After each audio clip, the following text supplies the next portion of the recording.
श्रीगुरुभ्यो नमः। हरि ओम्।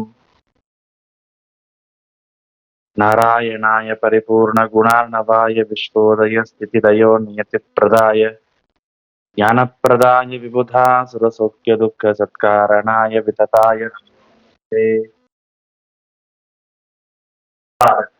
प्रसीदतु उज्जरबलं यशोधीर्यत्वमरोगता अजाड्यं वाक्पटुत्वं च हनोमस्मरणात् भवेत्।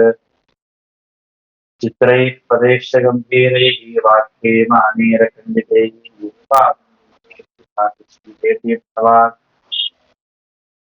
प्रणमत् कामधेनुं च भजत्सुरतरोपमं श्रीभावभूतपादमुपास्महे। पूज्याय राघवेन्द्राय सत्यधर्मरताय च भजतां कल्पवृक्षाय नमतां कामधेनवे।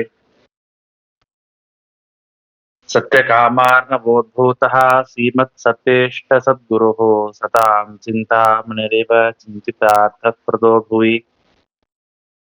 सत्याभिघ्नकराब्जोत्थान् पञ्चाशद्वर्षपूजकान् सत्यप्रमोदतीर्थार्यान् नौमि न्यायसुधारतान्। यैरहं शुकवत् सम्यक् शिक्षितोऽस्मि कृपालुभिः श्रीमत्सत्यात्मतीर्थार्यान् वन्दे विद्यागुरून् मम। आपादमूलिपर्यन्तं गुरूणाम् आकृतिं स्मरेत् तेन विघ्नाः प्रणश्यन्ति सिद्ध्यन्ति च मनोरथाः। हरिः ओम्। ನೂರ ಏಳನೇ ಶ್ಲೋಕ. ಪಂಚರಾತ್ರಸ್ಯ ಕೃತ್ಸನಸ್ಯ ವಕ್ತಾ ನಾರಾಯಣ ಸ್ವಯಂ ಜ್ಞಾನೇಶ್ವೇತತ್ ವಿಶಿಷ್ಯತೆ.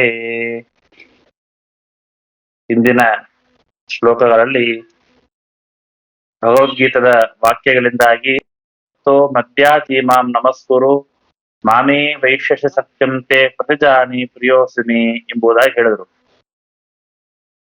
ಈಗ ಹೇಳ್ತಾ ನನ್ನ ಭಕ್ತನಾಗು, ನನ್ನನ್ನು ಕುರಿತು ಯಾಗವನ್ನು ಮಾಡು, ನನಗೇ ನಮಸ್ಕಾರವನ್ನು ಮಾಡು ಎಂಬುದಾಗಿ ಅರ್ಜುನ ಉಪದೇಶ ಮಾಡ್ತಾ ಎಲ್ಲವನ್ನು ಕೂಡ ಮಾಡೋದ್ರಿಂದಾಗಿ ನಿನಗೆ ಉತ್ತಮವಾದಂತಹ ನನ್ನ ಪ್ರೀತಿಗೆ ಪಾತ್ರನಾಗ್ತೀಯ. ಪ್ರಿಯೋಸಿಮೆ, ನನಗೆ ಬಹಳ ಪ್ರೀತ್ಯಾಸ್ಪದನಾದ ಕಾರಣ ನಾನು ನಿನಗೆ ಹೇಳ್ತೇನೆ ಎಂಬುದು ಹೇಳ್ತಾ ಇದನ್ನು ಮಾಡೋದ್ರಿಂದಾಗಿ ನಾನು ಏನ್ ಹೇಳ್ತೇನೆ ಎಲ್ಲವೂ ಕೂಡ ಸತ್ಯ ಎಂಬುದಾಗಿ ಭಗವಂತ ಹೇಳಿದ್ದಾರೆ. ಮುಂದೆ ಹೇಳ್ತಾರೆ, ಪಂಚರಾತ್ರಸ್ಯ ಕೃಷ್ಣಸ್ಯ, ಈ ಪಂಚರಾತ್ರ ಏನಿದೆ ಈ ಪಂಚರಾತ್ರವನ್ನ ಸ್ವಯಂ ಭಗವಂತ, ಈ ಪಂಚರಾತ್ರವನ್ನು ಮಾಡಿರ್ತಕ್ಕಂತಹ ಭಗವಂತ ಅವನು ಸರ್ವೇಶು ಏತೇಶು, ಎಲ್ಲ ಶಾಸ್ತ್ರಗಳಲ್ಲಿಯೂ ಕೂಡ ಶ್ರೇಷ್ಠವಾದದ್ದು ಈ ಪಂಚರಾತ್ರ ಎಂಬುದಾಗಿ, ಎಲ್ಲ ಶಾಸ್ತ್ರಗಳಲ್ಲಿ ಈ ಪಂಚರಾತ್ರ ಶ್ರೇಷ್ಠ ಎಂಬುದಾಗಿ ಹೇಳ್ತಾ ಇರ್ತಾರೆ. ಯಾವುದು ಅಂತಂದ್ರೆ ಸಾಂಖ್ಯಂ ಯೋಗ ಪಾಶುಪತಂ ವೇದಾರಣ್ಯಕವೇವಚ ಜ್ಞಾನಾನೇತಾನಿ ಭಿನ್ನಾನಿ ನಾತ್ರ ಕಾರ್ಯ ವಿಚಾರಣ. ಇಲ್ಲಿ ಶ್ಲೋಕದಲ್ಲಿ ಶ್ರೀಮದಾಚಾರ್ಯರು ಎಲ್ಲ ಶಾಸ್ತ್ರಗಳಲ್ಲಿಯೂ ಶ್ರೇಷ್ಠ ಸಾಂಖ್ಯಶಾಸ್ತ್ರ, ಯೋಗಶಾಸ್ತ್ರ, ಇವುಗಳಲ್ಲಿ ಶ್ರೇಷ್ಠವಾದದ್ದು ಪಂಚರಾತ್ರ ಎಂಬುದಾಗಿ ಹೇಳ್ತಾ ಇದ್ದಾರೆ. ಅಲ್ಲ, ಇಲ್ಲಿ ಪಂಚರಾತ್ರ ಶ್ರೇಷ್ಠ ಅಂತ ಹೇಳ ಪ್ರಮಾಣದ ವಾಕ್ಯವನ್ನು ಕೊಡ್ತಾರೆ. ಇಲ್ಲಿ ಪಂಚರಾತ್ರ ಅಂತ ಶಬ್ದ ಬಂದೇ ಇಲ್ಲ. ಸಾಂಖ್ಯಶಾಸ್ತ್ರ ಬಂದಿದೆ, ಯೋಗಶಾಸ್ತ್ರ, ಇವುಗಳು ಮಾತ್ರ ಇಲ್ಲಿ ಹೇಳಿದ್ದಾರೆ ಹೊರತಾಗಿ ಇಲ್ಲಿ ಪಂಚರಾತ್ರ ಅಂತ ಶಬ್ದವನ್ನ ಇಲ್ಲಿ ಪ್ರಯೋಗ ಮಾಡಿಲ್ಲ. ಪಂಚರಾತ್ರ ಅಂತ ನಾವು ಶಬ್ದವನ್ನ ಹೇಳದೇ ಇದ್ದಾಗ ಪಂಚರಾತ್ರ ಇದು ಶ್ರೇಷ್ಠ ಅಂತ ಹೇಗೆ ಹೇಳ್ತೀರಿ ಅಂತಂದ್ರೆ, ಇಲ್ಲಿ ವೇದ ಅಂತ ಶಬ್ದಕ್ಕೇನೆ ಪಂಚರಾತ್ರ ಅಂತ ಅರ್ಥ. ಪಂಚಕ ಅಂತಂದ್ರೆ ಬೇರೆ ಅರ್ಥ, ಆರಣ್ಯಕ ಅಂತಂದ್ರೆ ವೇದದ ಒಂದು ಭಾಗ. ಹೀಗೆ ವೇದ ಅಂದ್ರೆ ಬೇರೆ ಅಲ್ಲ, ಪಂಚರಾತ್ರ ಅಂತ ಬೇರೆ ಅಲ್ಲ. ಯಾವ ಪಂಚರಾತ್ರವನ್ನ ಮಾಡಿದ್ದ ಯತಃ ಸ್ವಯಂ ನಾರಾಯಣ ಕೃಷ್ಣಸ್ಯ ಪಂಚರಾತ್ರ ಭಕ್ತ, ಭಗವಂತ ಸ್ವಯಂ ಯಾವ ಪಂಚರಾತ್ರವನ್ನು ನಿರ್ಮಾಣ ಮಾಡಿದ್ದಾನೆ ಅದು ಸರ್ವೇಶು ಜ್ಞಾನೇಶು, ಜ್ಞಾನ ಸಾಧನೇಶು ಶಾಸ್ತ್ರೇಶು, ಜ್ಞಾನಕ್ಕೆ ಸಾಧನವಾದಂತ ಹಿಂದೆ ಯಾವ ಯಾವ ಶಾಸ್ತ್ರ ಬಹಳ ವಿಶೇಷವಾಗಿದೆ. ಪಂಚರಾತ್ರ ಅಂತ ತಗೊಂಡಿಲ್ವಲ್ಲ ಅಂತಂದ್ರೆ ವೇದ ಹಾಗೂ ಆರಣ್ಯಕ ಪದದಿಂದಾಗಿ ಪಂಚರಾತ್ರವನ್ನು ಕೂಡ ತೆಗೆದುಕೊಳ್ಳಬೇಕು ಅನ್ನೋದನ್ನ ತೋರಿಸಿಕೊಡೋದಕ್ಕೋಸ್ಕರವಾಗಿ ಶ್ರೀಮದಾಚಾರ್ಯ ಹೇಳಿದ್ದಾರೆ. ಅಂತೂ ಪಂಚರಾತ್ರ ಅಂತ ಅನ್ನೋದು ಬಹಳ ಈ ಎಲ್ಲ ಶಾಸ್ತ್ರಗಳಿಗಿಂತ ಶ್ರೇಷ್ಠವಾದಂತಹ ಶಾಸ್ತ್ರ ಎಂಬುದಾಗಿ ರಾತ್ರವಿದೋ ಯಥಾ ಪಂಚರಾತ್ರನೇ ಶ್ರೇಷ್ಠ ಅಂತ ಹೇಳುತ್ತೆ. ಎಲ್ಲರಲ್ಲೂ ಕೂಡ ಏನಾಗಿದೆ, ಪಂಚರಾತ್ರ ಶ್ರೇಷ್ಠವಾಗಿದೆ. ಜ್ಞಾನೇಶು ಶಾಸ್ತ್ರೇಶು ಯಥಾ ಯೋಗಂ ಅತಿಕ್ರಮ್ಯ. ಇದರಲ್ಲಿ ಈ ಸಾಂಖ್ಯಶಾಸ್ತ್ರ, ಪಾಶುಪತ ಶಾಸ್ತ್ರ, ಯೋಗ ಶಾಸ್ತ್ರ, ಹಾಗಾದ್ರೆ ಇವರಲ್ಲಿ ಬರುವಂತ ಎಲ್ಲ ವಿಚಾರಗಳು ಕೂಡ ಸರಿಯಲ್ಲವಾ? ಅಥವಾ ಈ ಸಾಂಖ್ಯಶಾಸ್ತ್ರ, ಯೋಗಶಾಸ್ತ್ರ ಹಾಗೂ ಪಾಶುಪತ ಶಾಸ್ತ್ರದಲ್ಲಿ ಭಗವಂತನ ಪರವಾಗಿ ಯಾವ್ದಾದ್ರು ವಿಚಾರ ಬಂತು ಅಂತಾದ್ರೆ ಪಂಚರಾತ್ರ ಆಗಮ ಇದು ಶ್ರೇಷ್ಠ ಅಂತ ಹೇಳ್ತಾ ಇದ್ರೆ ಸಂತೋಷ. ಪಂಚರಾತ್ರ ಇದು ಶ್ರೇಷ್ಠ ಅಂತ ಇರಲಿ, ಆದರೆ ಈ ಸಾಂಖ್ಯಶಾಸ್ತ್ರ ಇದೆ, ಈ ಯೋಗಶಾಸ್ತ್ರ ಇದೆ ಮತ್ತು ಪಾಶುಪತ ಇದೆ. ಈ ಪಾಶುಪತಾದಿ ಶಾಸ್ತ್ರಗಳ ಸಾಂಖ್ಯ ಹಾಗೂ ಯೋಗ, ಇವುಗಳಲ್ಲಿ ಸಾಂಖ್ಯ ಶಾಸ್ತ್ರದಲ್ಲಿ ಅವರದೇ ಆದಂತಹ ಸಿದ್ಧಾಂತ ಬೇರೆ ಇದೆ. ಹೀಗಾಗಿ ಇವುಗಳಲ್ಲಿ ಅವರ ಸಾಂಖ್ಯಶಾಸ್ತ್ರ ಏನಂತಂದ್ರೆ, ಸಾಂಖ್ಯಶಾಸ್ತ್ರ ಅಂತಂದ್ರೆ ಕಪಿಲ ನಾಮಕನ ಅಂತಹ ಭಗವಂತ ಏನು ಉಪದೇಶ ಮಾಡಿದ್ದಾನೆ ಸಾಂಖ್ಯ ಯೋಗ ಅದಲ್ಲ.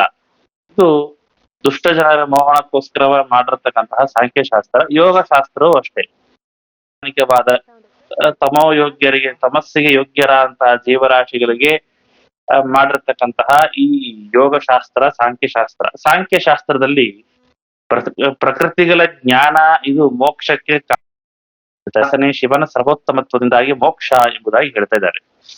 ಹೀಗಿರುವಾಗ ಈ ಶಾಸ್ತ್ರಗಳಲ್ಲಿ ಕೆಲವೊಂದು ಕಡೆ ಭಗವಂತನ ಪರವಾಗಿ ಅಂತಂದ್ರೆ ಯಾಕೆ ಅಂತಂದ್ರೆ ಈ ಶಾಸ್ತ್ರಗಳ ಅಲ್ಲಲ್ಲೂ ಕೂಡ ಇದ್ದಾರೆ ಅಂತಂದ್ರೆ ದೇವರ ನಾರಾಯಣ ಪರವಾಗಿ ಕೆಲವೊಂದು ವಿಚಾರ ಪರವಾಗಿ ಅಲ್ಲಿ ಹೇಳಿರ್ತಾರೆ, ಶಾಸ್ತ್ರ ಉಲ್ಲೇಖವಾಗಿದೆ. ಹೀಗಾಗಿ ಆ ಭಗವಂತನ ಪರ ಆ ಸಮಯದಲ್ಲಿ ಅದನ್ನ ನಾವು ಗ್ರಹಣವನ್ನ ಏನೋ ನಾನು ಅಧ್ಯಯನ ಮಾಡ್ತೇನೆ ಅಂತ ಹೊರಟಾಗ ಅಲ್ಲಿ ಹರಿ ಸರ್ವೋತ್ತಮತ್ವವನ್ನ ಅಥವಾ ಭಗವಂತನ ಮಹಾತ್ಮವನ್ನ ಹೇಳುವಂತಹ ಪ್ರಸಂಗ ಬಂತು ಅಂತ ಅವಶ್ಯವಾಗಿ ಆ ಪ್ರಸಂಗವನ್ನ ನಾವು ಸ್ವೀಕಾರಾಗಿ ಶ್ರೀಮದಾಚಾರ್ಯ ತಾತ್ಪರ್ಯ ಅದನ್ನೇ ಹೇಳ್ತಾ ಇದ್ದಾರೆ.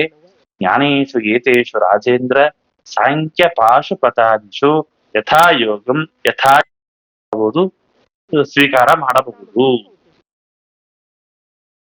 ಪಂಚರಾತ್ರವಿದೋ ಮುಖ್ಯ ಯಥಾ ಕ್ರಮ ಪರಾಂಡ್ರು. ಈ ಪಂಚರಾತ್ರ ವಿಧ ಶ್ರೇಷ್ಠ. ಈ ಪಂಚರಾತ್ರ ಶಾಸ್ತ್ರವನ್ನ ಪಂಚರಾತ್ರ ವಿಧ ವಾಸುದೇವಂ ವಿಶಂತಿ. ಅಂತಹ ವ್ಯಕ್ತಿ ವಾಸುದೇವಂ ವಿಷ ಹೇಳ್ತಾ ಇದ್ದಾರೆ. ಏನು ಅಂತಂದ್ರೆ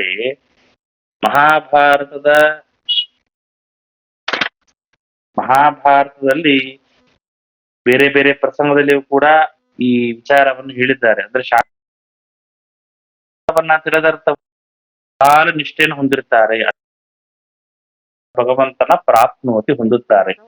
ಅಂದ್ರೆ ಹಿಂದೆ ಹೇಳಿರ್ತಕ್ಕಂತಹ 4 ಶಾಸ್ತ್ರಗಳಲ್ಲಿ ಪಂಚರಾತ್ರ ಶ್ರೇಷ್ಠ ಅಂತಂದ್ರೆ ಯಾಕೆ ಶಾಸ್ತ್ರ, ಯಾಕೆ ಮೋಕ್ಷವನ್ನ ಪಂಚರಾತ್ರ ಕೊಡತ್ತೆ ಅಂತಂದ್ರೆ ಅಲ್ಲಿ ಭಗವಂತನ ಪರವಾಗಿದೆ, ಭಗವಂತ ಸರ್ವೋತ್ತಮ ಅಂತ ಹೇಳುವಂತಹ ಶಾಸ್ತ್ರಗಳು.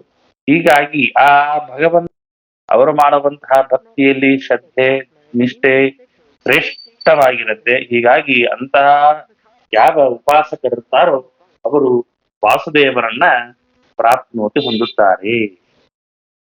ಇಷ್ಟು ಹೇಳ್ತಾ ಮುಂದೆ ಜನಮೇಜಯ ವೈಶಂಪಾಯನರನ್ನ ಕುರಿತು ಪ್ರಶ್ನೆ ಮಾಡ್ತಾರೆ. ಏನು ಅಂತಂದ್ರೆ ಬಹವಃ ಪುರುಷ ಬ್ರಹ್ಮಣ್ಣುತಾಹೋ ಏಕ ಏವತು ಕ್ಷೇತ್ರ ಪುರುಷ ಶ್ರೇಷ್ಠ ಸಂಭವ ಕೊಡುವುದು ವೈಶಂಪಾಯನ ಋಷಿಗಳು. ಹೀಗಾಗಿ ಮಧ್ಯದಲ್ಲಿ ಜನಮೇಜ ಮತ್ತೆ ಪ್ರಶ್ನೆ ಮಾಡ್ತಾನೆ.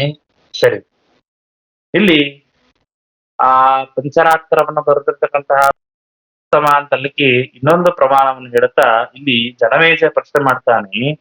ಬಹವ ಪುರುಷ ಬ್ರಹ್ಮನ್ ಉತಾಹೋ ಈ ಬ್ರಹ್ಮ, ಹೇ ಬ್ರಹ್ಮನ್, ಈ ಜನಮೇಜಯರಾದ ಹೇಳ್ತಾರ ಮುನಿಯೇ, ಬ್ರಹ್ಮನ್ ಕಿಂ ಪುರುಷಾಹ ಬಹವಃ.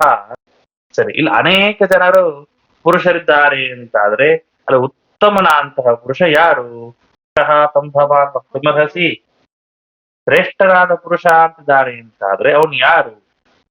ನನಗದನ್ನು ತಿಳಿಸಿಕೊಡಿ ಅಂತ ಜನಮೇಜಯ ಕೇಳಿದಾಗ ವೈಶಂಪಾಯನರು ಹೇಳ್ತಾರೆ, ನೈತದಿಚ್ಛಂತಿ ಪುರುಷಂ ಏಕಂ ಕುರುಕುಲೋದ್ವಹ ಬಹೂನಾಂ ಪುರುಷಾಣಾಂ ಹಿ ಯಥೀಕಾ ಯೋನಿರುಚ್ಯತೆ ತಥಾ ತ್ವಂ ಪುರುಷಂ ವಿಶ್ವಂ ಆಖ್ಯಾಸ್ಯಾಮಿ ಗುಣಾಧಿಕಂ. ಜನಮೇಜಯ ಪ್ರಶ್ನೆ ಮಾಡಿದಾಗ ವೈಶಂಪಾಯನರು ಹೇಳ್ತಾರೆ, ನೋಡಪ್ಪ, ನ ಏಕಮಿಚ್ಛಂತಿ ಪುರುಷಂ ಏಕಂ ಕುರುಕುಲೋದ್ಭವ. ಕೆಲವೊಬ್ಬರು ಒಬ್ಬನೇ ಪುರುಷ ಇದ್ದಾನೆ ಅಂತ ಹೇಳ್ತಾರೆ. ಏಕಂ ಪುರುಷಂ ಇತ್ಯೇತತ್. ಕೆಲವರು ಒಬ್ಬನೇ ಪುರುಷ ಇದ್ದಾನೆ, ಅನೇಕ ಜನರಿಲ್ಲ, ಒಬ್ಬನೇ ಪುರುಷನಿದ್ದಾನೆ ಅಂತ ಹೇಳ್ತಾರೆ. ನ ಏತದಿಚ್ಛಂತಿ, ಅದು ಯಥೈಕ ಯೋನಿರುಚ್ಯತೆ. ನಾನು ಒಬ್ಬನೇ ಪುರುಷನಿದ್ದಾರೆ ಅಂತ ನಾನು ಒಪ್ಪುವುದಿಲ್ಲ, ಆದ್ರೆ ಅನೇಕ ಜನರು ಪುರುಷರು ಏನಿದ್ದಾರೆ ಅಂತ ಏನ್ ಹೇಳ್ತಾರಲ್ಲ, ಆ ಅನೇಕ ಜನ ಪುರುಷರು ಅಂತಾನು ನಾನು ಒಪ್ತೇನೆ. ಚೇತರ ಒಬ್ಬನೇ ಚೇತನ ಜಗತ್ತಲ್ಲಿದ್ದಾರೆ ಅಂತಲ್ಲ, ಅನೇಕ ಚೇತನರಿದ್ದಾರೆ ಅಂತ ನಾನು ಒಪ್ತೇನೆ. ಆದ್ರೆ ಬಹೂನಾಂ ಪುರುಷಾಣಾಂ ಹಿ ಯಥಾ ಏಕ ಯೋನಿರ್ಚ್ಯತೆ ತಥಾ ತಂ ಪುರುಷಂ ವಿಶ್ವಂ ಆಖ್ಯಾಸ್ಯಾಮಿ ಗುಣಾಧಿಕಂ. ಯೋನಿ ಉತ್ಪತ್ತಿ ಕಾರಣಂ ಯಥೇಕ ತಂ ಸರ್ವೋತ್ಪತ್ತಿ ಕಾರಣಂ ವಿಶ್ವಂ ಪೂರ್ಣಂ. ಹೀಗೆ ಅನೇಕ ಚೇತನರಿಗೆ ಒಬ್ಬ ನಿಯಮನ ಮಾಡುವಂತಹ ಒಬ್ಬ ಇದ್ದಾನೆ. ಆ ಭಗವಂತ ಯೋನಿ ರುಚ. ಆ ಭಗವಂತ ಆ ಒಬ್ಬ ಏನ್ ಮಾಡ್ತಾನೆ ಅಂತಂದ್ರೆ ಎಲ್ಲ ಜನರಿಗೂ ಕೂಡ ಉತ್ಪತ್ತಿಯನ್ನು ಕೊಡ್ತಾನೆ. ಅನೇಕ ತರಹದ ಸೃಷ್ಟಿ ಸ್ಥಿತಿಗಳನ್ನ ಮಾಡುವಂತಹವನು ಒಬ್ಬರಿದ್ದಾನೆ. ಪುರುಷರು ಒಬ್ಬರಲ್ಲ, ಅನೇಕ ಚೇತನರು. ಅನೇಕ ಚೇತನದ ಶ್ರೇಷ್ಠನಾದವನು ಒಬ್ಬನಿದ್ದಾನೆ. ಆ ಒಬ್ಬ ಏನ್ ಮಾಡ್ತಾನೆ ಅಂತಂದ್ರೆ ಎಲ್ಲ ಶ್ರುತಿ ಹಾಗೂ ಸ್ಮೃತಿಗಳಲ್ಲಿ ಹೇಳುತ್ತೆ, ಅದನ್ನ ನಾನು ಒಪ್ತೇನೆ ಎಂಬುದಾಗಿ ಹೇಳ್ತಾರೆ. ಆ ಎಲ್ಲ ಅಂತರ್ಯಾಮಿಯ ಅಂತಹ ಆ ಭಗವಂತ ಏನ್ ಮಾಡ್ತಾ ತಂ ಪುರುಷಂ ವಿಶ್ವಂ ಆಖ್ಯಾಸ್ಯಾಮಿ ಗುಣಾಧಿಕಂ. ಆ ಭಗವಂತ ಎಲ್ಲ ಗುಣಗಳಿಂದ ಪೂರ್ಣ ಆಗಿ ಕೊನೇನು ಅನೇಕ ಜನರು ಚೇತನರು ಅನೇಕ ಜನರಿದ್ದಾರೆ. ಅದ್ವೈತಿಗಳು ಒಬ್ಬನೇ ಚೇತನ ಅಂತ ಹೇಳ್ತಾರೆ, ಮಿಕ್ಕಿದೆಲ್ಲವೂ ಕೂಡ ಸುಳ್ಳು ಅಂತ ಹೇಳ್ತಾರೆ. ಹಿಂಗಿರ್ಲಿಕ್ಕೆ ಸಾಧ್ಯ? ನೋಡೋ ಎಲ್ಲ ಪದಾರ್ಥಗಳು ಸುಳ್ಳು, ಒಬ್ಬರೇ ಒಬ್ರು ಚೇತನ ಮಾತ್ರ ಸತ್ಯ ಅಂತ ಹೇಳ್ತಾರೆ. ಅದು ಸರಿಯಲ್ಲ. ಅನೇಕ ಜನ ಚೇತನರಿದ್ದಾರೆ, ಅದ್ರಲ್ಲಿ ಯಾರು ಉತ್ತಮರು ಅನ್ನುವಂತಹ ಪ್ರಶ್ನೆ ಬಂದಾಗ ಇಲ್ಲಿ ಮತ್ತೆ ಅನೇಕ ತರ ಪ್ರಶ್ನೆಯನ್ನು ಮಾಡಿಕೊಂಡಾಗ ಆ ಭಗವಂತನೇ ಶ್ರೇಷ್ಠ ಎಂಬುದಾಗಿ ಹೇಳ್ತಾರೆ. ಜಗತ್ ಕಾರಣತ್ವಂ ಪೂರ್ಣತ್ವಂ, ಉತ್ಪತ್ತಿಯನ್ನು ಕೊಟ್ಟು ಕಾರಣನಾದ ಕಾರಣ ಭಗವಂತ ಅವನು ಇಲ್ಲಿ ಉದಾಹರಣವಾಗಿ ಕೊಟ್ಟಿದ್ದಾರೆ. ಮುಂದೆ ಆಹ ಬ್ರಹ್ಮೀತಮೇವಾರ್ಥಂ ಮಹಾದೇವಾಯ ಪೃಚ್ಛತೆ ತಸ್ಸೈಕಸ್ಯ ಮಮತ್ವಂ ಶ್ಚೈಕಃ ಪುರುಷೋ ವಿರಾಟ್. ಅಷ್ಟೇ ಅಲ್ಲ, ಶ್ರೀಮದಾಚಾರ್ಯ ಮತ್ತೆ ಜನಮೇಜಯ ವೈಶಂಪಾಯನರ ಮೂಲಕವಾಗಿ ಸ್ಥಾಪನೆ ಮಾಡಿದ್ದಾರೆ. ಅಷ್ಟೇ ಅಲ್ಲ, ಬ್ರಹ್ಮದೇವರ ಹಾಗೂ ರುದ್ರದೇವರ ಒಂದು ಪ್ರಸಂಗ ಸಂವಾದದಲ್ಲಿ ರುದ್ರದೇವರು ಪ್ರಶ್ನೆಯನ್ನು ಮಾಡುತ್ತಾರೆ, ಯಾರು ಶ್ರೇಷ್ಠ ಅಂತ. ಆಗ ಬ್ರಹ್ಮದೇವರು ಹೇಳ್ತಾರೆ, ಆಹ ಬ್ರಹ್ಮೀತಮೇವಾರ್ಥಂ ಮಹಾದೇವಾಯ ಪೃಚ್ಛತೆ. ಬ್ರಹ್ಮದೇವರು ಹೇಳ್ತಾರೆ ರುದ್ರದೇವರಿಗೆ, ಶಿವ ಕೇಳ್ತಾನೆ. ಆಗ ಇದೇ ವಿಷಯವನ್ನೇ ಬ್ರಹ್ಮದೇವರು ಹೇಳಿದ್ರು ಅಂತ ಹೇಳ್ತಾರೆ. ಪ್ರಪಂಚದಲ್ಲಿ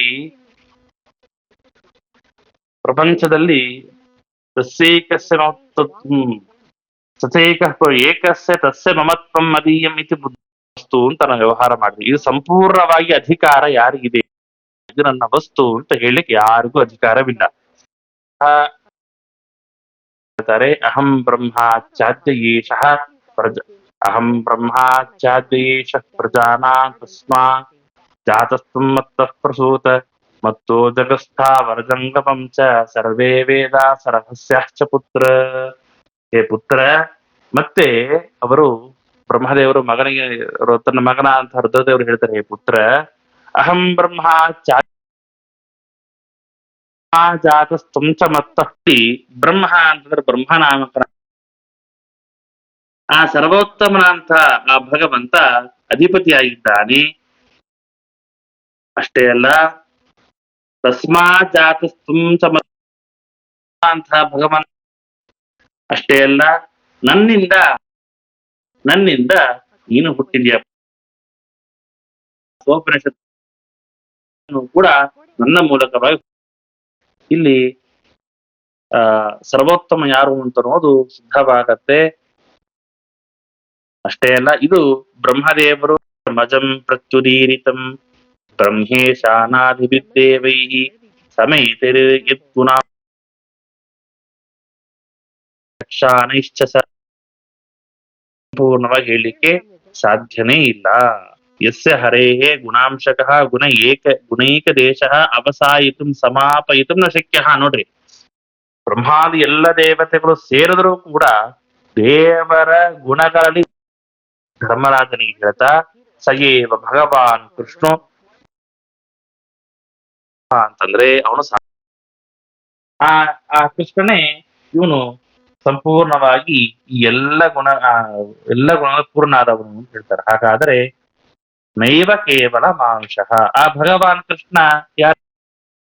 ಮನುಷ್ಯನೂ ಅಲ್ಲ, ಶುದ್ಧವಾದಂತಹ ಮನುಷ್ಯನೂ ಅಲ್ಲ, ಮಾನವನಿಗೆ ಸದೃಶ, ಮಾನವನಿಂದ ಭಿನ್ನ. ಪುನಃ ಸಹ ಕಹ, ಅವನು ಯಾರು ಅಂತಂದ್ರೆ ಯಸ್ಯ ಪ್ರಸಾದ ಬ್ರಹ್ಮ ರುದ್ರಶ್ಚ ಕ್ರೋಧಾತ್ ಸಂಭವೋ ಯಸ್ಯತಿ.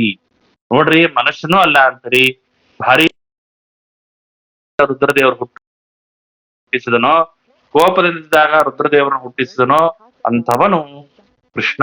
ಅವನೇ ಭಗವಂತ, ಅವನೇ ಎಲ್ಲ ಗುಣಗಳಿಂದ ಪೂರ್ಣ ಆದವ, ಅವನೇ ಎಲ್ಲ ದೇವತೆಗಳಿಗಿಂತ ಉತ್ತಮ, ಅವನು ಪಂಚರಾತ್ರಲ್ಲಿ ಪ್ರತಿಪಾದ್ಯನಾದವ. ಅಂತಹ ಭಗವಂತ ಶಾಸ್ತ್ರ ಪಾಶುಪತ ಶಾಸ್ತ್ರಕ್ಕಿಂತ ಉತ್ತಮವಾಗಿದೆ ಎಂಬುದಾಗಿ ಶ್ರೀಮದಾಚಾರ್ಯರು ಹೇಳ್ತಾ ಇದ್ದಾರೆ.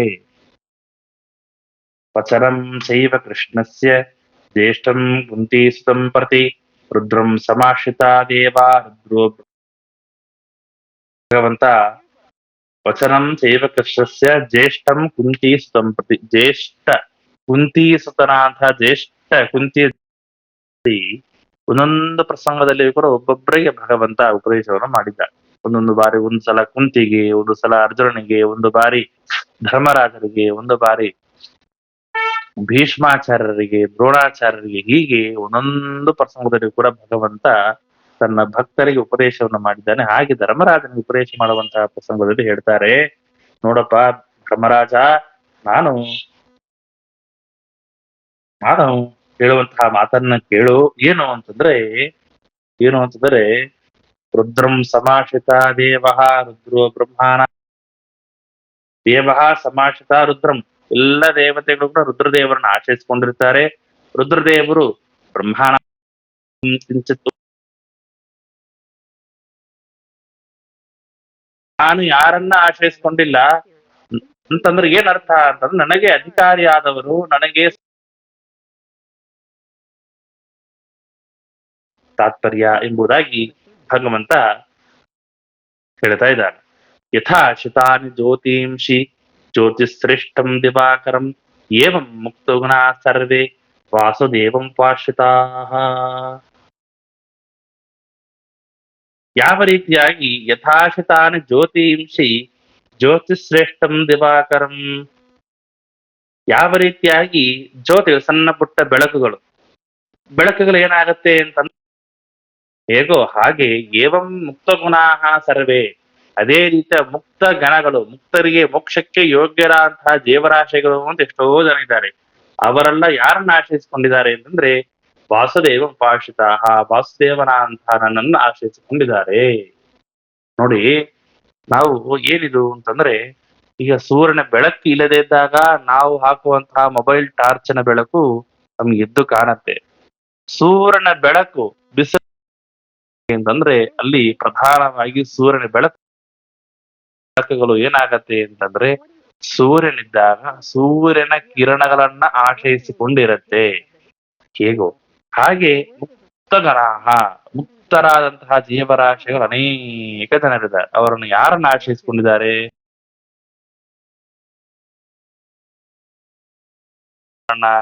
ಯಾರನ್ನ ಆಶ್ರಯಿಸಿಕೊಂಡಿದ್ದಾರೆ? ಯುಧಿಷ್ಠಿರನಿಗೆ ಉಪದೇಶವನ್ನು ಮಾಡಿದ್ದಾರೆ. ಭವಿಷ್ಯತ್ ಪರಭಗಂ ಚಾಪಿ ಬಸೋ ಪರ್ವದಲ್ಲಿ ವೇದವ್ಯಾಸ ದೇವರು ಇದನ್ನೇ ಹೇಳಿರ್ತಕ್ಕಂತಹ ಮಾತು ಏನು ಅಂತಂದ್ರೆ, ವಾಸುದೇವಸ್ಯ ಮಹಿಮಾ ಭಾರತೆ ನಿರ್ಣಯೋದಿತ.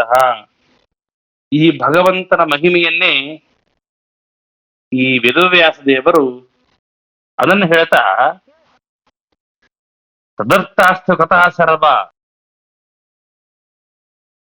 ಯುದ್ಧ ಅದಕ್ಕೆ ವಾದಿರಾಜರು ಅನೇಕ ವಿಚಾರ ತಥಾ ಸರ್ವ ಕಥಾ ಅಂದ್ರೆ ಯಾವ ಕಥೆ ಅನಸೂಯ ಯಾಗ ಏನಿದೆ ಆ ಎಲ್ಲ ಕಥೆಗಳು ಕೂಡ ವಾಸುದೇವ ಮಹಿಮಾವರ್ಣವಾಗಿ ಕಥಿತ ಎಲ್ಲ ಭಾಗ ಆ ಕಥಾಭಾಗ ಏನಿದೆ ಎಲ್ಲವೂ ಕೂಡ ಭಗವಂತನ ಉತ್ಕರ್ಷವನ್ನ ಭಗವಂತನ ಸರ್ವೋತ್ತಮತ್ವನ್ನ ಪ್ರತಿಪಾದನೆ ಮಾಡುವಂತಹ ಕಥೆಗಳು ನಾ ಅನ್ಯಾರ್ಥಂ ವೈಷ್ಣವಂ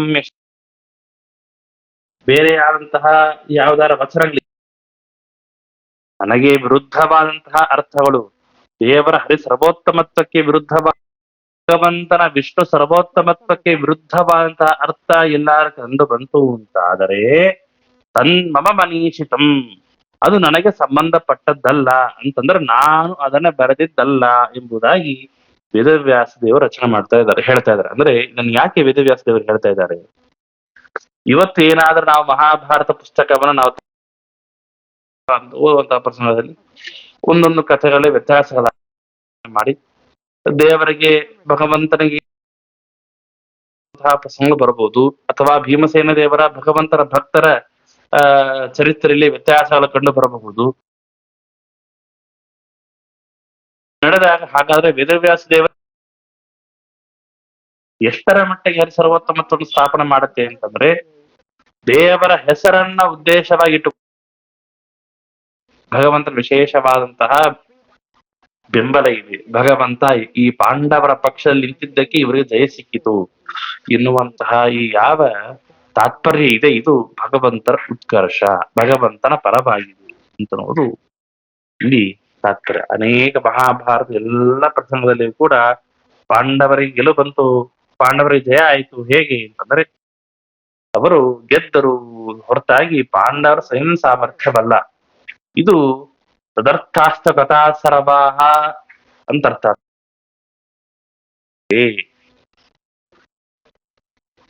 ಅನ್ಯಾರ್ಥಂ ನೇತಿಯೋ ಅಂತ ಭಗವಂತನಿಗೆ ಮಹಿಮೆ ವಿರುದ್ಧ ಮಯಾವಿ ಸಂಪ್ರದರ್ಶಿತ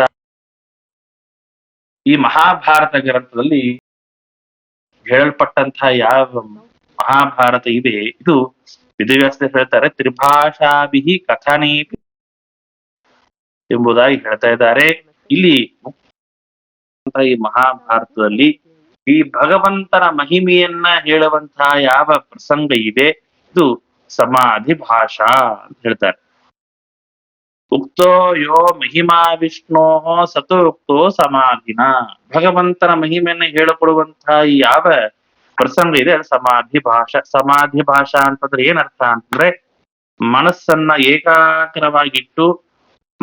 ಏಕಾಗ್ರವಾಗಿಟ್ಟು ಆ ಭಗವಂತನ ತತ್ವಗಳನ್ನ ಸ್ಪಷ್ಟವಾಗಿ ಹೇಳುವಂತಹ ಏನು ಈ ಮಹಾಭಾರತ ಗ್ರಂಥದಲ್ಲಿ 3 ಭಾಷೆಗಳಿಂದ ಕೂಡಿರ್ತಕ್ಕಂತಹ ಮಹಾಭಾರತ ಗ್ರಂಥ ಅಲ್ಲಿ ಯಾವ ಭಾಗ ಅಂತಂದ್ರೆ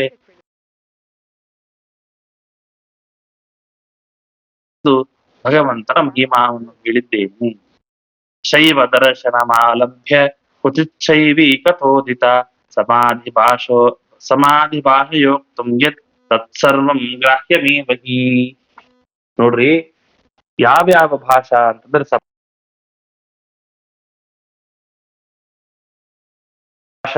ಭಾಷತ್ರಯ ಅಂತಂದ್ರೆ 3 ಭಾಷೆಗಳು ಅಂತ ಅರ್ಥ ಮಹಾಭಾರತದಲ್ಲಿ ಪ್ರಮೇಯಗಳನ್ನ ಹೇಳಿಕೊಡುವಂತಹ ಯಾವ 3 ರೀತಿಯಾಗಿ ಹೇಳಿಕೊಡುವಂತಹ ಶೈಲಿ ಅಂತ ಅರ್ಥ ಸ್ಟೈಲ್ ವೇ ಆಫ್ ಸ್ಟೈಲ್ ಅಂತ ಹೇಳ್ತಾರ ಹೇಳುವಂತಹ ರೀತಿ ಇರತ್ತಲ್ಲ ಒಬ್ರು ಸಾವಧಾನದಿಂದ ಹೇಳೋದು ಒಂದು ರೀತಿ ಸ್ವಲ್ಪ ಕೋಪವಾಗಿ ಹೇಳೋದು ಬಹಳ ಸಿಟ್ಟಿನಿಂದ ಹೇಳೋದು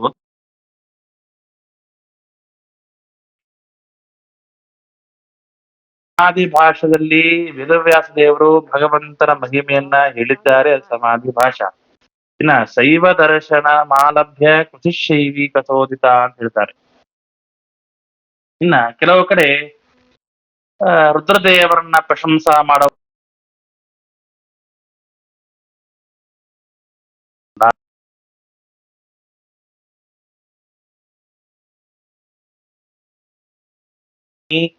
ದರ್ಶನ ಭಾಷಾ ಶೈವ ಸಂಬಂಧಿ ಅಂತಂದ್ರೆ ರುದ್ರದೇವರನ್ನ ಸರ್ವೋತ್ತಮ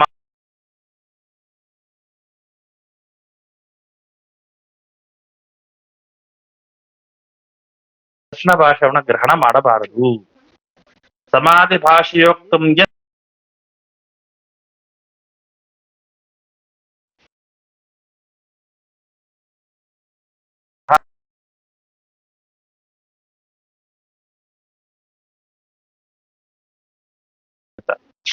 ದರ್ಶನ ಭಾಷಾ ಅಂದ ಮಾತ್ರಕ್ಕೆ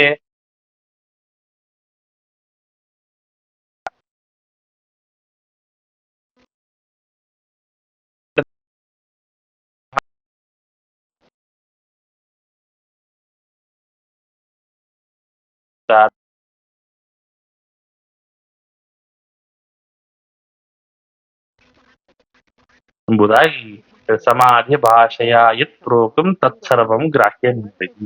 ಮುಂದೆ ಅವಿರುದ್ಧಂ ಸಮಾಧೇಸ್ತು ದರ್ಶನೋಕ್ತಂ ಚ ಗೃಹ್ಯತೆ ಆದ್ಯಂತಯೋ ವಿರುದ್ಧಂ ಯದ್ ದರ್ಶನಂ ತತ್ ಉದಾಹೃತಂ. ಅದನ್ನೇ ಹೇಳ್ತಾರೆ, ಅವಿರುದ್ಧಂ ಸಮಾಧೇ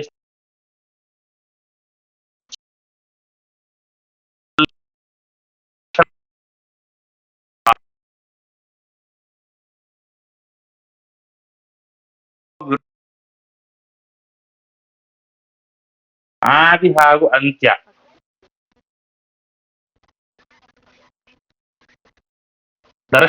ದರ್ಶನ ಭಾಷಾ ಅಂತಂದ್ರೆ ಏನು? ಆದಿ ಹಾಗೂ ಅಂತ್ಯ. ಆದಿ ಹಾಗೂ ಅಂತ್ಯಗಳಲ್ಲಿ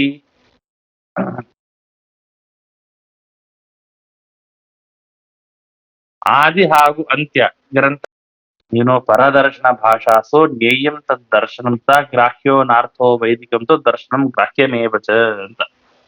ಹೀಗೆ ಆದ್ಯಂತಯೋ ಒಂದು ಉಪಕ್ರಮೆ, ಆದಿ ಅಂತಯೋ ಉಪಕ್ರಮೆ ವಿಷ್ಣು ಉತ್ತಮತ್ವಂ ಅಂತೆ ಶಿವೋತ್ತಮತ್ವಂ ಅಥ ಆದೋ ಶಿವೋತ್ತಮತ್ವೆ ಅಂತೆ ವಿಷ್ಣು ಉತ್ತಮತ್ವಂ ಅಂತ. ಏನಿದು?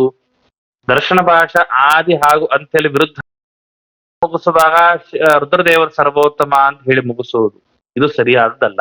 ಇದನ್ನ ನಾವು ಸ್ವೀಕಾರ ಮಾಡಬಾರ್ದು. ಅಥವಾ ಶಿವನೇ ಸರ್ವೋತ್ತಮ ಅಂತ ಹೇಳ್ತಾ ಹೇಳ್ತಾ ಹೇಳ್ತಾ ಕೊನೆಗೆ ವಿಷ್ಣು ಸರ್ವೋತ್ತಮ ಅಂತ ಹೇಳುವಂತಹ ಯಾವ ಇದೆ ಇದು ಕೂಡ ದರ್ಶನ ಭಾಷಾ. ಇದನ್ನ ಆದಿಂತೆಯೋ ವಿರುದ್ಧಾರ್ಥ ಪ್ರತಿಪಾದಕಂ ದರ್ಶನ ಮುಗಿಯುವಾಗ ಬೇರೆಯವ್ರು ಹೇಳೋದು ಇದು ಈ ಭಾಷಾ, ಇದು ದರ್ಶನ ಭಾಷಾ ಅಂತ ಕರೀತಾರೆ. ಇದನ್ನ ಸರ್ವತಾ ಸ್ವೀಕಾರ ಮಾಡಬಾರದು. ದರ್ಶನಾಂತರ ಸಿದ್ಧಂ ಚ ಮುಖ್ಯ ಭಾಷಾಣ್ಯಥಾ ಭವೇತ್ ತಸ್ಮಾತ್ ವಿಷ್ಣೋರ್ಹಿ ಮಹಿಮಾ ಭಾರತೋಕ್ತ ಯಥಾರ್ಥತಃ. ಈ ದರ್ಶನ ಭಾಷೆ ಆದ ಮೇಲೆ ಆ ಗುಹ್ಯ ಭಾಷಾ ಅಂತ ಮೂರನೇದಾಗಿ. ಆ ಗುಹ್ಯ ಭಾಷಾ ಅರ್ಥ ಏನು? ಮೇಲ್ನೋಟಕ್ಕೆ ಒಂದು ಅರ್ಥ ಕಾಣುತ್ತೆ. ಮೇಲ್ನೋಟಕ್ಕೆ ಕಾಣುವಂತಹ ಒಂದು ಅರ್ಥವನ್ನ ಬಿಟ್ಟು ಆ ಮೇಲ್ ಗುಹ್ಯ ಭಾಷೆಯಲ್ಲಿ ಭಗವಂತನ ಏನಂತಾರೆ? ತಸ್ಮಾತ್ ವಿಷ್ಣೋರ್ ಮಹಿಮಾ ಭಾರತೆ ಪ್ರೋಕ್ತ. ಆದ್ರಿಂದ ಯಥಾರ್ಥವಾಗಿ ಅಂದ್ರೆ ಸಮಾಧಿ ಭಾಷೆ ಆಗಿರಬಹುದು, ಅಂದ್ರೆ ಮೇಲ್ನೋಟಕ್ಕೆ ಕಾಣುವಂತಹ ಅರ್ಥ, ಒಳನೋಟಕ್ಕೆ ಕಾಣುವಂತಹ ಅರ್ಥ ಏನು ಅಂತಂದ್ರೆ ಇಲ್ಲಿ ವಾದಿರಾಜರು ಅದಕ್ಕೆ ಬರೆದಿದ್ದಾರೆ. ಏನು ಅಂತಂದ್ರೆ ಗುಹ್ಯ ಭಾಷಾ ಅಂತ ಅನ್ನೋದಕ್ಕೆ ಒಂದು ಉದಾಹರಣೆ ಕೊಡ್ತಾರೆ. ಯಾವುದು ಕೋಡ್ ವರ್ಡ್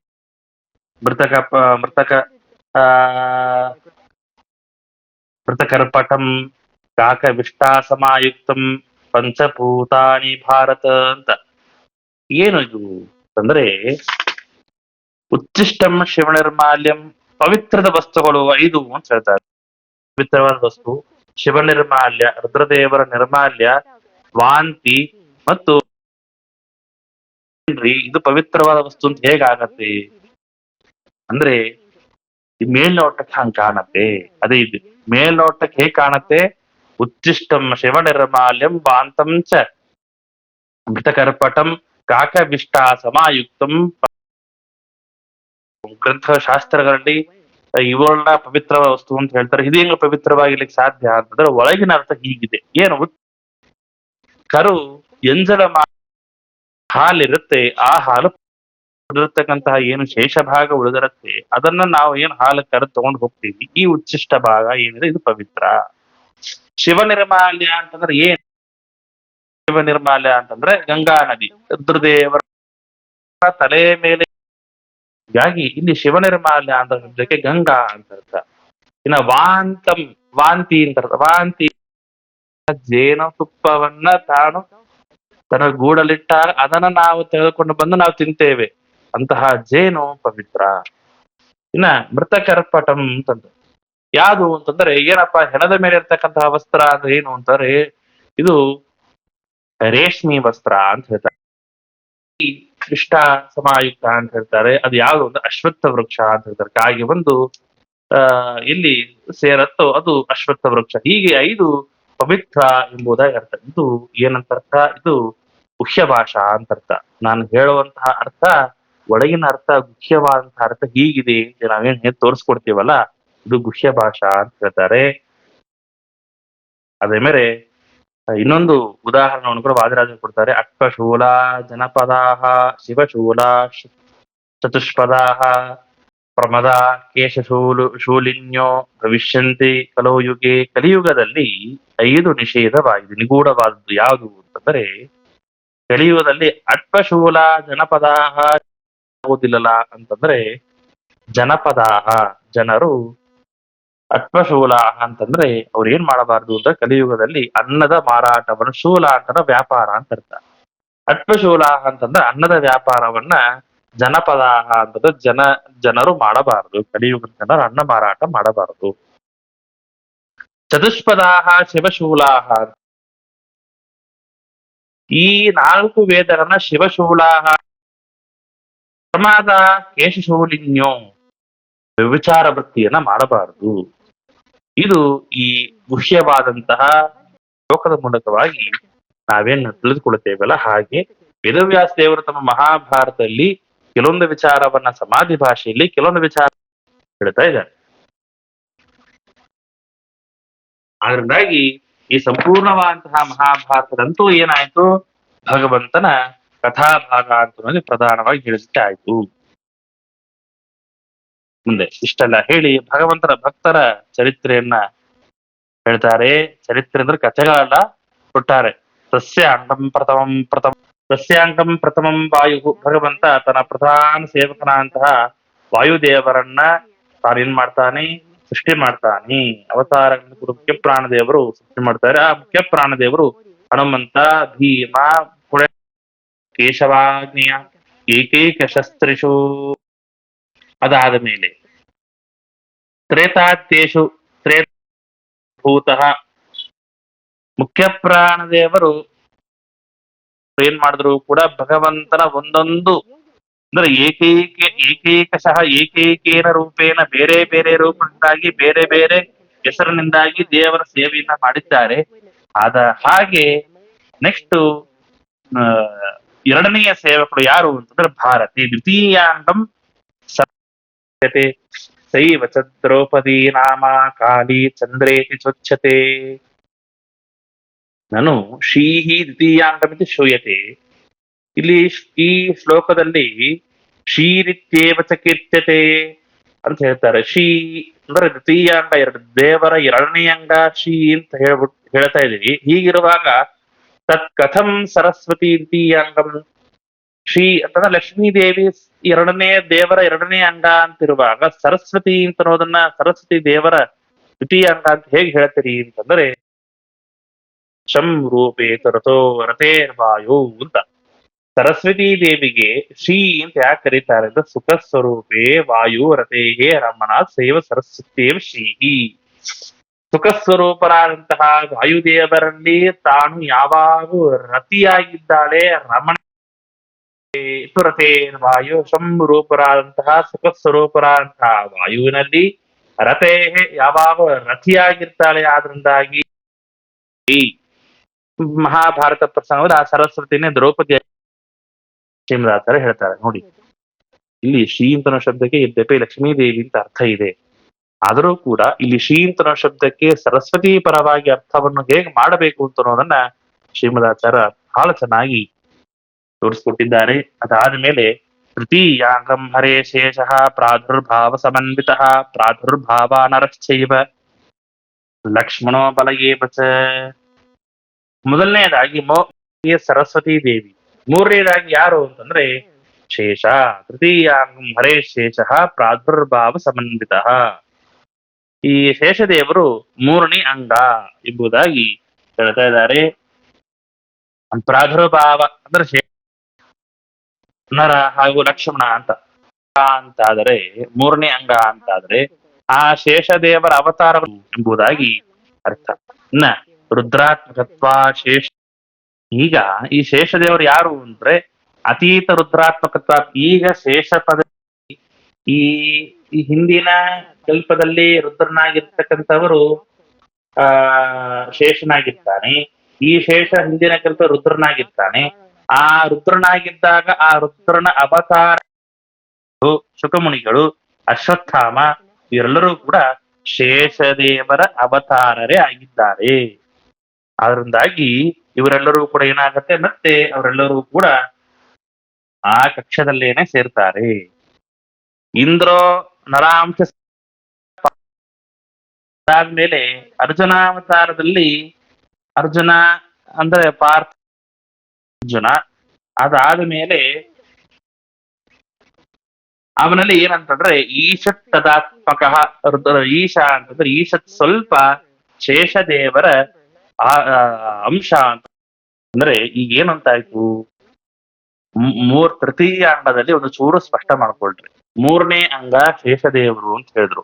ಮೂರನೇ ಅಂಗ ಶೇಷದೇವರು ಅಂತಂದ್ರೆ ಕೇವಲ ಶೇಷದೇವರು ಮಾತ್ರ ಅಲ್ಲ, ಶೇಷದೇವರ ಪ್ರಾದುರ್ಭಾವ ರೂಪಗಳು ನರ, ಲಕ್ಷ್ಮಣ ಹಾಗೂ ಬಲರಾಮ ಅಂತದ್ದು ಅಷ್ಟೇ ಅಲ್ಲ. ಈಗ ಶೇಷದೇವರಾದ ಕಾರಣ ಹಿಂದಿನ ಕಲ್ಪರಾಗಿದ್ರು ಆ ರುದ್ರದೇವರ ಅವತಾರ ಇವರೆಲ್ಲರೂ ಕೂಡ ಆ ಶೇಷದೇವರ ಅಂಶ ಅಲ್ಲಿಗೆ ಮುಗುದಿಲ್ಲ. ಇತ್ತು ವಿಶೇಷವಾಗಿ ಶೇಷದೇವರ ಆವೇಶ ಇತ್ತು. ಆದ ಕಾರಣದಿಂದಾಗಿ ಆ ಅರ್ಜುನನು ಕೂಡ ಎಲ್ಲಿ ಸೇರ್ತಾನೆ, ದೇವರ ಮೂರನೇ ಅಂಗದಲ್ಲಿ ಸೇರ್ತಾನೆ. ಸ್ಪಷ್ಟವಾಯ್ತಾ? ಮುಂದೆ ಪ್ರದ್ಯುಮ್ನಾದ್ಯಾಸತೋ ತದ್ವಿಷ್ಣು ದ್ರೇಕಾಯಿ ಕಥ್ಯತೆ.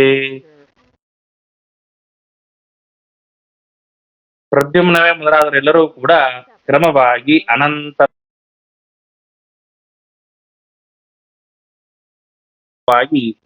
ಅಂಗರಾಗ್ತಾರೆ.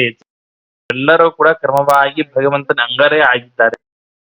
ಕಥಾಭಾಗ ಅಂತ ಅನ್ನೋದೇ ಕಡಿಮೆ, ಕೃಷ್ಣನ ಕಥಾಭಾಗ ಅಂತ ಅನ್ನೋದೇ ಕಡಿಮೆ. ಹಾಗೆ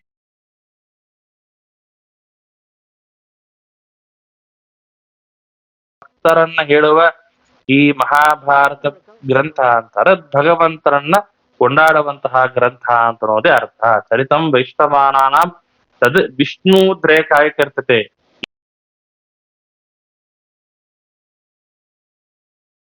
ಉತ್ತಮತ್ವವನ್ನ ಸ್ಥಾಪನ ಮಾಡಿದ್ದೆ ಎಂಬುದಾಗಿ ಸಿದ್ಧವಾಗತ್ತೆ. ಇದೇ ತರಾನೇ ಭಾಗವತದಲ್ಲಿ ಹನುಮಂತ ದೇವರು ಕೂಡ ಹೇಳ್ತಾರೆ, ತಥಾ ಭಾಗವತೆ ಪ್ಯುಕ್ತಂ ಹನುಮತ್ ವಚನಂ ಪರಂ. ಭಾಗವತಲ್ಲಿಯೂ ಕೂಡ ಹನುಮಂತ ದೇವರು ಹೇಳ್ತಾರೆ ಏನು ಅಂತಂದ್ರೆ, ಭಗವಂತನ ಸರ್ವೋತ್ತಮತ್ವವನ್ನ ಸ್ಥಾಪನ ಮಾಡುವಂತಹ ಉದ್ದೇಶದಿಂದಲೇನೆ ಎಲ್ಲ ರಾಜರ ಕಥೆಯೆಲ್ಲ ಬಂದಾಗ ಅಲ್ಲಿ ಕೊನೆ ಏನ್ ಸಿದ್ಧವಾಗತ್ತೆ ಅಂದ್ರೆ ಭಗವಂತನ ಸರ್ವೋತ್ತಮತ್ವ ಅಂತ ಅನ್ನೋದು ಸಿದ್ಧವಾಗತ್ತೆ ಎಂಬುದಾಗಿ ಈ ಹನುಮಂತ ದೇವರ ಸ್ವಯಂ ಭಾಗವತದಲ್ಲಿ ಹೇಳಿದ್ದಾರೆ ಎಂಬುದಾಗಿ ಸಿದ್ಧಾಂತ. ಅಂತೂ ಮಹಾಭಾರತ ಸಂಪೂರ್ಣವಾಗಿ ದೇವರನ್ನ ಹೇಳುತ್ತೆ ಎಂಬಂತಹ ಹೆಸರಲ್ಲಿ ಯಾವ ತರ ಸಂಶಯ ಇಲ್ಲ. ದೇವರನ್ನ ಹೇಳುವಂತಹ ವಿಚಾರ. ಮುಂದೆ ಮರ್ತ್ಯಾವತಾರಸ್ತು ಅಮರ್ತ್ಯ ಶಿಕ್ಷಣಂ ರಕ್ಷೋವಧಾಯೇವ ನ ಕೇವಲಂ ವಿಭೋ ಕುತೋ. ಭಗವಂತನಿಗೆ ದುಃಖ ಇಲ್ಲ ಅನ್ನುವಂತಹ ವಿಚಾರದಲ್ಲಿ ಈ ಉದಾಹರಣೆ ಕೊಡ್ತಾ ಇದ್ದಾರೆ. ಅಲ್ಲ ದುಃಖ ಅದು ಕಂಡದಲ್ಲ ನಮಗೆ, ದೇವರಿಗೆ ದುಃಖ ಆಗಿದ್ದಲ್ಲ ಕಂಡಿದೆ ಅಲ್ವಾ ನಮಗೆ ಅಂತಂದ್ರೆ ಎಲ್ಲಿ ಯಾವ ಕಂಡಿದೆ? ಮರ್ತ್ಯಾವತಾರ ಅಮರ್ತ್ಯ ಶಿಕ್ಷಣ. ಮರ್ತ್ಯಾವತಾರ ಅಂತಂದ್ರೆ ಮಾನವನಾಗಿ ತಾನು ಅವತಾರ ಮಾಡಿದಾಗ ಭಗವಂತ ಮರ್ತ್ಯ ಶಿಕ್ಷಣಂ ಅಂದ್ರೆ ಮಾನವರಿಗೆ ಶಿಕ್ಷಣ ಮಾಡೋದಕ್ಕೋಸ್ಕರವಾಗಿ ತಾನು ಏನ್ ಮಾಡ್ತಾರೆ ಅಂತಂದ್ರೆ ತಾನು ಶಿಕ್ಷಣ ಮಾಡೋದಕ್ಕೋಸ್ಕರವಾಗಿ ದೇವರು ಭೂಭಾರ ಹರಣವನ್ನು ಮಾಡೋದಕ್ಕೋಸ್ಕರ ಅವತಾರ ಮಾಡಿದ ಒಂದ್ ಕಡೆ ಇರ್ಲಿ, ಅದ್ರ ಜೊತೆಗೆ ಮಾನವರಿಗೆ ಶಿಕ್ಷಣ ಮಾಡೋದಕ್ಕೋಸ್ಕರವಾಗಿಯೂ ತಾನು ಅವತಾರ ಮಾಡಿದ್ದಾನೆ. ಅಂದ್ರೆ ಇಲ್ಲಿ ಕೇವಲ ದೇವರು ರಾಕ್ಷಸರನ್ನ ಸಂಹಾರ ಮಾಡೋದಕ್ಕೋಸ್ಕರವಾಗಿ ತಾನು ಅವತಾರ ಮಾಡೋ ಅವಶ್ಯಕತೆ ಇರ್ಲಿಲ್ಲ. ಜನರಿಗೆ ಕೂಡ ಶಿಕ್ಷಣ ಮಾಡೋದಕ್ಕೋಸ್ಕರವೇ. ಅದನ್ನೇ ಇಹಲೋಕೆ ಮರ್ತ್ಯಾವತಾರ ಮರ್ತ್ಯೇಶ ಅವತಾರ ಅವತರಣ ಮಾನವನಾಗಿ ಅವತಾರ ಮಾಡುವಂತ ಮಾನವರಿಗೆ ತಾನು ಪಾಠವನ್ನ ಶಿಕ್ಷಣ ಕಲಿಸೋಕೋಸ್ಕರ ತಾನು ಅವತಾರವನ್ನು ಮಾಡಿದ್ದಾನೆ. ಏನು ಪಾಠವನ್ನ ಕೃತಾನಿ ಸೀತಾ ನಿಮಿತ್ತಾನಿ ವ್ಯಸರಾಣಿ ಕುತಃ. ಭಗವಂತ ತಾನು ರಾಮಾವತಾರದಲ್ಲಿ ಏನ್ ಮಾಡ್ದ ಅಂತಂದ್ರೆ ಸೀತಾಕೃತಿ ಲಕ್ಷ್ಮೀದೇವಿ ದೇವರಿಗೆ ಅಂತ ತಾನು ರಮಣ ಮಾಡುವಂತಹ ಆ ಭಗವಂತನಿಗೆ ವ್ಯಸನಾನೀಶ್ವರಸ್ಯ ವ್ಯಸನ ಯಾಕೆ ಬಂತು ದೇವರಿಗೆ ಅಂದ್ರೆ ವ್ಯಸನ ಬಂತ ಅಂತರ್ನ ತೋರಿಸ್ಕೊಂಡ. ಕುತೋನ್ಯತಾ ಸುರ್ರ ಮತಸ್ವ ಆತ್ಮನ್ ಸೀತಾಕೃತಾನೈ ವ್ಯಸನಾನೀಶ್ವರಸ್ಯ ಸ್ವರಮತಃ ತನ್ನಲ್ಲಿ ರಮಣನ ಅನ್ಯತಾ ರಮಣ ಬೇರೆಯವರಿಗೆ ತಂದು ಕೊಡೋದಕ್ಕೋಸ್ಕರವಾಗಿ ಏನು ಅಂತಂದ್ರೆ ಅದನ್ನೇ ಮರ್ತ್ಯ ಶಿಕ್ಷಣಂ, ಮಾನವರಿಗೆ ಶಿಕ್ಷಣ ಮಾಡೋದಕ್ಕೋಸ್ಕರ. ಸ್ತ್ರೀಯರ ಸಂಘವನ್ನ ನೀವು ಮಾಡಿದ್ರಿ ಅಂತಾದ್ರೆ, ಸ್ತ್ರೀ ಸಂಘ ಇತ್ತು ಅಂತಾದ್ರೆ ಆ ಸ್ತ್ರೀಯರು ನಮ್ಮನ್ನ ಬಿಟ್ಟು ಹೋದಾಗ ಇಷ್ಟೆಲ್ಲ ದುಃಖವಾಗತ್ತೆ ಅನ್ನೋದನ್ನ ತೋರಿಸಿಕೊಡೋದಕ್ಕೋಸ್ಕರವಾಗಿ ಸೀತಾದೇವಿಯನ್ನ ರಾಮನ ಕರೆದುಕೊಂಡು ಹೋದಾಗ ದುಃಖ ಆದಂತೆ ತೋರಿಸಿಕೊಂಡ. ನೀವು ನಿಮ್ಮ ಹೆಂಡತಿಯಲ್ಲಿ ನೀವು ನಿಮ್ಮ ಮಕ್ಕಳಲ್ಲಿ ನೀವು ಮೋಹವನ್ನು ಮಾಡಿದ್ರಿ ಅಂತಾದ್ರೆ ಅವನ್ ಬಿಟ್ಟು ಹೋದಾಗ ನಿಮ್ಗೆ ಬಹಳ ದುಃಖವಾಗತ್ತೆ. ಆ ದುಃಖಾದಿಗಳು ಯಾವುದೂ ಆಗಬಾರ್ದು ಅನ್ನೋದನ್ನ ಆಗಬಾರದು ಅಂತಾದ್ರೆ ನೀವು ಇದೆಲ್ಲವನ್ನು ಕೂಡ ತ್ಯಾಗ ಮಾಡಿ. ಎಲ್ಲ ಸುಖಗಳನ್ನು ಕೂಡ ಸೃಕ್ಷಂದನ ವನಿತಾದಿ ಎಲ್ಲ ಸುಖಗಳನ್ನು ಕೂಡ ತ್ಯಾಗ ಮಾಡಿದಾಗ ಮಾತ್ರ ಮೋಕ್ಷವಾಗತ್ತೆ ಅಂತ ಅನ್ನೋದನ್ನ ತೋರಿಸ್ಕೊಳ್ಳೋದಕ್ಕೋಸ್ಕರವಾಗಿ ಭಗವಂತ ಆ ರೀತಿಯಾಗಿ ಮಾಡಿದ್ದು ಎಂಬುದಾಗಿ ಹೇಳ್ತಾ ಇದ್ದಾರೆ. ಮುಂದೆ ನವೈಸ ಆತ್ಮಾತ್ಮವತಾಮದೀಶ್ವರೋ ಭುಂಕ್ತೆ ಹಿ ದುಃಖಂ ಭಗವಾನ್ ವಾಸುದೇವ ನ ಸ್ತ್ರೀಕೃತಂ ಕಶ್ಮಲಮಶ್ನುವೀತ ನ ಲಕ್ಷ್ಮಣಂ ಚಾಪಿ ಜಹಾತಿ ಕರ್ಹಿಚಿತ್. ಭಗವಂತ ನವೈಸ ಆತ್ಮಾತ್ಮವತಾಮೀಶ್ವರೋ, ಆ ಭಗವಂತ ಇವತ್ತೂ ಕೂಡ ತಾನು ಈಶ್ವರ ಭುಂಕ್ತೆ ದುಃಖಂ ನಹಿ ಭುಂಕ್ತೆ